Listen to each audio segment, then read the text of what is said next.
My name is Eric Smith, and this is an excerpt from my pet project, Stories from Q-Ville.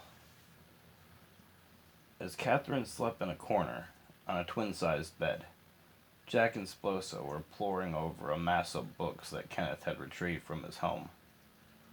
Currently, Kenneth was out patrolling the woods near the cabin. This one says that there are 3 witches guarding it, Sploso offered from a thick brown hardcover.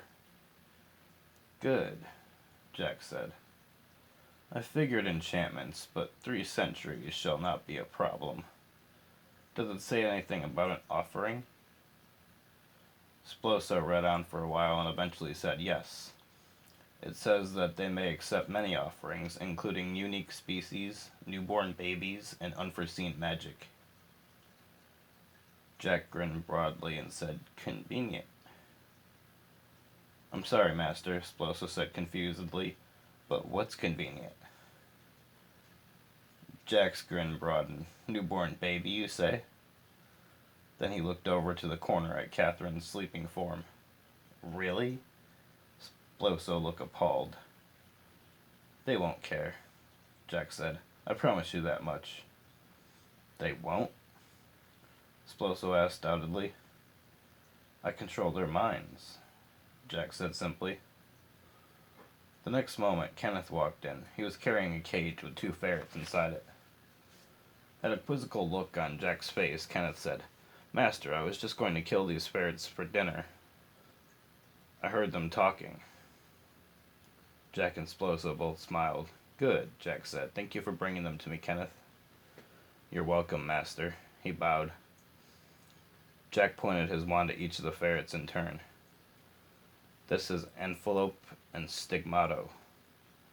They are now our new friends." A while later, Sploso was out patrolling while Kenneth slept, and Jack and the ferrets went through more voluminous tomes. One called Secrets of Q-Ville Skylands said that Portua Island was the destination Jack had been looking for. It had a bridge that led to the neighboring island of Life Tree, which was inhabited by an uncivilized group. Jack deduced that there was probably an enchantment preventing Kenneth from teleporting to Portua Island, but was confident that he could help with his own power. Catherine went into labor the following evening. She gave birth a few hours later and then fell asleep. Jack demanded that Kenneth take him and the infant to Portua Island. Jack grabbed Kenneth's hand while he held the newborn in his other hand. The pair appeared on the bridge, with a clear bottom that glimmered in the moon and starlight. "It's an enchanted bridge," Jack said. "Let's walk steadily and try not to look down." Kenneth followed his master's orders, and he stopped at the end of the bridge. They were about to enter a colorful forest. There was a quiet hum and a strange ticking noise coming from within the trees.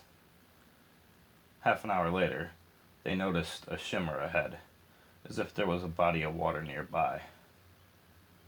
"That is our destination, Kenneth," Jack said. "Expect any number of distractions and protections." On their very next forward step, they were frozen. A witch that greatly resembled Marilyn Monroe stepped out from the foliage. "Who are you?" she said in a falsely sweet voice.